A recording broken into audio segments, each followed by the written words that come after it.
Hiya folks, how are we? Good? Hope, trust, pray. Everything going okay? Things moving forward all the time? Yeah, here we are with another Irish whiskey review with me, Marty Macaulay. And tonight we are going to be reviewing Bushmills Causeway Coast Collection Part 2. And this is the 1995 Marsala cask. Comes in the box. Box, it's okay. It's a cardboard box. That's not the best quality, I wouldn't say. But, anyway. And inside you get this. So this is the presentation. It's a bit dark. It looks sort of coffin-esque now that I see it sitting up like that. Yeah, but yeah, it's sort of I want to say sort of mock pleather type stuff on the inside. It's certainly not leather, but it's kind of that. It feels okay. It just feels possibly it could have been a bit more on it. Maybe a wooden box. Who knows? Anyway, we'll not go too much. We'll not criticise too much about the packaging. Now this is Causeway Coast Collection Part 2, as I said. Last year they released really what I thought Bushmills should be doing. They released cask strengths,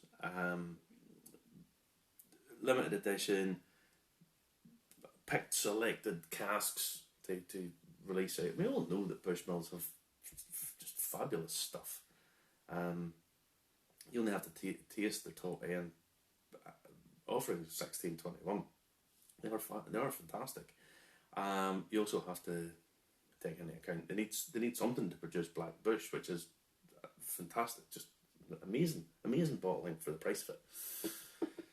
So they released limited editions to limited markets, and this one is one of two that was released to the Irish market. Now, not snapped up the way some of the other ones are, because it's quite expensive, and there's a lot happening really in the Irish whiskey world.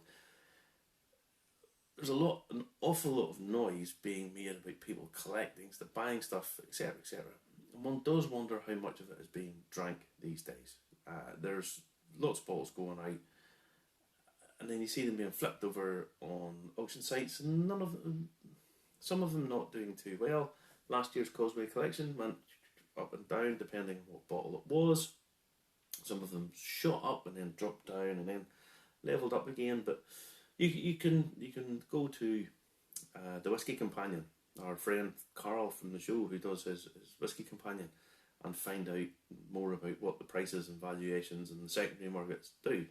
And it's a big part of the thing these days. I collect stuff myself, so I'm not critical of anybody for doing it particularly, but one does wonder sometimes just how much of the actual spirit is being drank.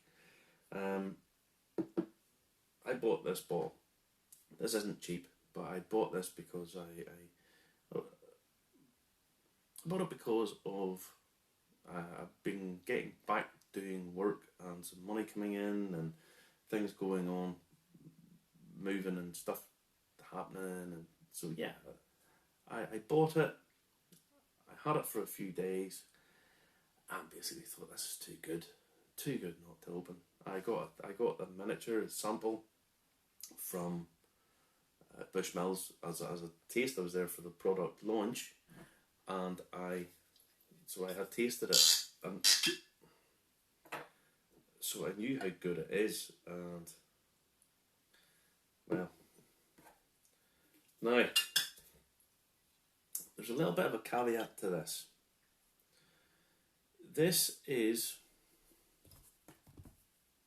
These are becoming more needed more and more.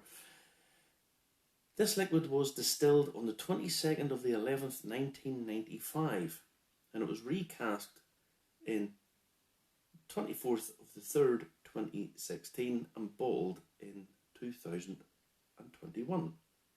Oh, sorry, it was recast in 2006, I should say, sorry. 24th of the 3rd, 2006. Even with the glasses, my eyes are still not doing the job. Now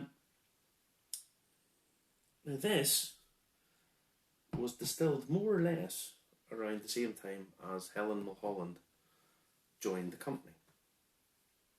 And it's quite poignant because she's now left. She was the first woman inducted into the Whisky Hall of Fame, and quite rightly so. She's been the head blender there for a period of time now, and her name is now being put on, was not being put on these bottles. This is now a thing of the past. So this bottle, to me, commemorates the fact it was distilled roughly the same time as she started, and it was bottled and released pretty much when she left. This to me sort of encapsulates a great career at Bushmills. Look at the colour of that. Look at that. That's awesome.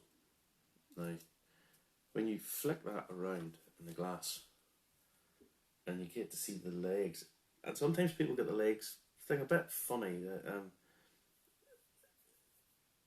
when it starts to come down more viscous and thicker, all those oils. Now remember, this is 57.8. 57.8 alcohol. So what it's made of, well over half of it is tasteless. Ethanol has no taste to it. Other constituent part in it is obviously there's some water in it. Water has no taste. The taste compounds come from the various oils and aromatics and the congeners that are put into the liquid.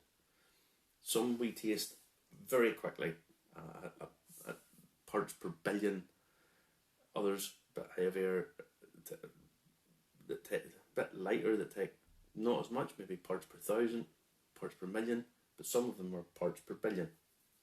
Now, how you can see these, and I love doing this is one of the things that I really genuinely love doing with a whiskey. There's a little reason I've got a little dropper as opposed to my usual spoon. And what I do with this is just put in a drop at a time, and you can see that oil. Oh my word! You can see how much oil there is in that. It's just being released. I'm putting some water on it. This needs a little bit of water. I know people can drink whatever the way they wish. It's entirely up to themselves. But honestly, whiskey needs that little bit of dilution most of the time. At these strengths, it's too much. You're not going to get the best out of them until you put a little water in it, and it calms the alcohol down, allows those aromatics to come up, all those lovely notes and chemicals and oils that where you're getting your flavours to just release, come up, and allow it to really settle on your nose and on your palate without the alcohol being all erratic and doing what it needs to do and punching them. So just that little bit of water, just take it down, and you can keep taking it down whatever way you like, wherever it needs to be, wherever you think it needs to be. Personally, this needs water at almost 60% alcohol. It's just far too. The alcohol is far too much. And that colour is just special. It's unbelievable. Now, on the nose, you're getting cherries. It's like cherry conserve, licorice, cinnamon,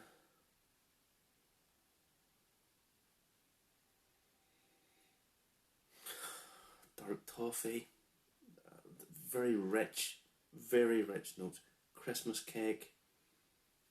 Just honestly, my mouth is salivating at having nosed that. It's just fantastic.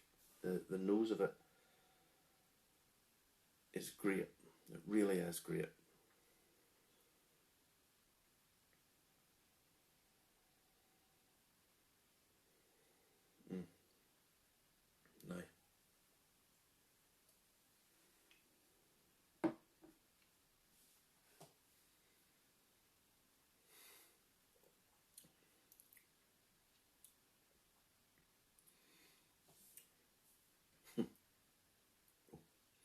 gingerbread, honey, more baked goods again, bits of licorice, the cinnamon's coming through again, loads of toffee. It's chewy, thick, viscous. With the water in it, it's even better. It's lightened up. It's fantastic stuff.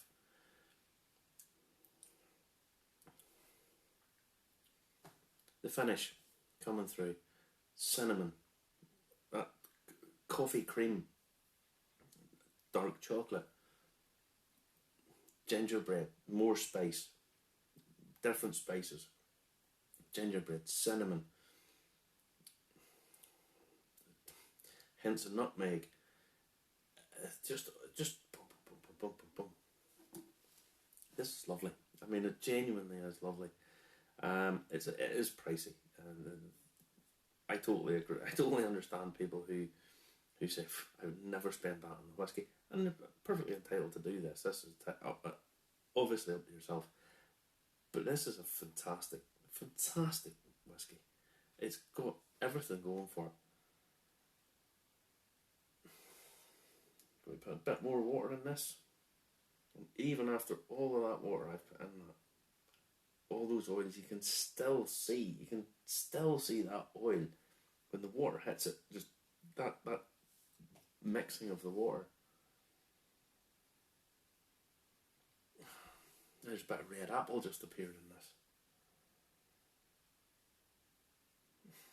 Just water just brings it up a bit more again. Totally different flavours coming off this. More development. Before I've actually put it in my mouth, on the nose, there's more development.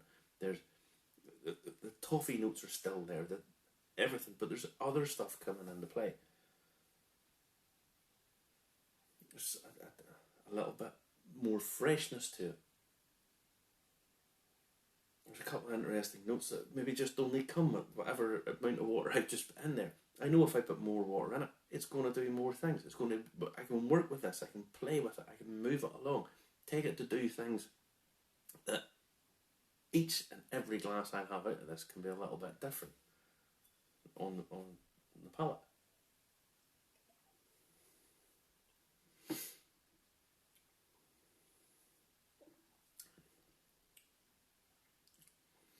Sharper. But earlier on it was more balanced. This time it's a little bit more acidic to it. Touch of acidity there, but still that gingerbread, honey, nuts coming in through it. I had a glass of this last week, and honestly, the TV was off. It was raining. It was howling outside. It was just awful. I mean, we're now into October, and the weather reflects that.